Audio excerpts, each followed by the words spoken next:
4 ಭಾಗದಲ್ಲಿ 2 ಭಾಗ ಘನಾಹಾರ, 1 ಭಾಗ ದ್ರವಾಹಾರ, 1 ಭಾಗ ಗಾಳಿ ಆಡಲಿಕ್ಕೆ ಬಿಡಬೇಕಾಗುತ್ತೆ. ಈ ರೀತಿ ಆಹಾರ ಸೇವನೆ ಮಾಡೋದ್ರಿಂದ ನಮಗೆ ಯೋಗವನ್ನು ಅಭ್ಯಾಸ ಮಾಡಿ ಆರೋಗ್ಯವನ್ನು ಪಡೀಲಿಕ್ಕೆ ತುಂಬ ಸುಲಭ ಆಗ್ತದೆ.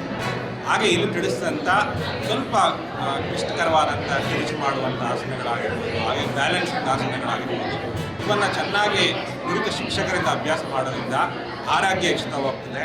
ಹಾಗೆ ಪ್ರಾಣಾಯಾಮ ಅಭ್ಯಾಸದಿಂದ ನಮ್ಮ ಪ್ರಾಣಶಕ್ತಿ ಕೂಡ ಹೆಚ್ಚುತ್ತಾ